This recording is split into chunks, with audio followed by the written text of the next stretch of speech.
I want to talk a little bit about my soybean trade that I introduced to everyone last week. I think it was on Monday I was talking about it. I didn't end up getting in this trade. I was looking at two things when I got in this trade, and let me switch to a different chart here. First of all, I was looking at the RSIs. We had it come down here. All three of the RSIs were showing that soybeans was oversold. So I had a buy indicator here. Plus, I had a seasonal buy indicator, which is not on the chart. It's through some seasonal work that I do in the futures market. So I had two things I was looking at as a potential buy.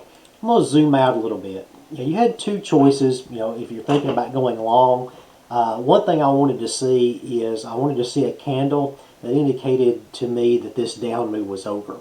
And I got this candle here, and I ended up going long at about 873.50 on February the 3rd, which so it was trading about right here when I went long.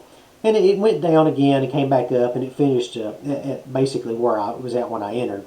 And your two choices here, if you're more aggressive, you could have bought a call, you could have bought the contract, you could have done something like that. What I elected to do is something a lot more conservative, and I sold a put spread.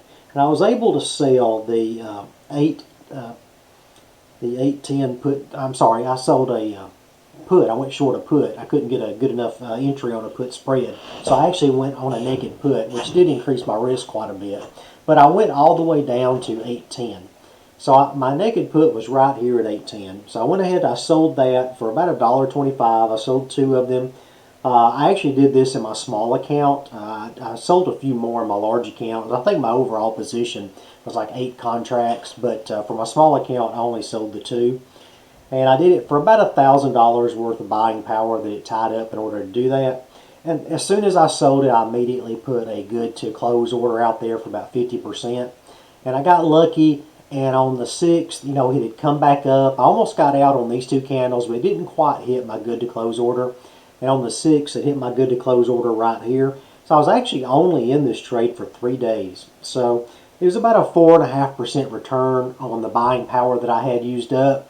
But annualized, because it was only 3 days, it was like a 550% annualized return. Now, obviously, I can't make these trades all the time, but I am going to set an alert, probably for right in this range. And should soybeans come back down in this range again, I might look to try to go long again to take advantage of that seasonal long until it expires in order to try to get another, few dollars out of this. Let's take a look at my actual trade sheet on this trade. This was the trade sheet I used, and you can see that I was trading at 873.50 when I entered the trade. I went short actually 2 puts. I entered it because of the RSI and a seasonal. So I had 2 reasons I entered this trade. It was, with the time I sold out to the 327 expiration because I really didn't care. I just wanted to make sure that I went far enough out that time decay did not become an issue for me on the length of time I expected to be in this trade, which I was thinking 7 to 14 days, honestly, is how long this trade would take. And ended up getting out in 3, which was great. My commissions were a little high, so that ate into my profit.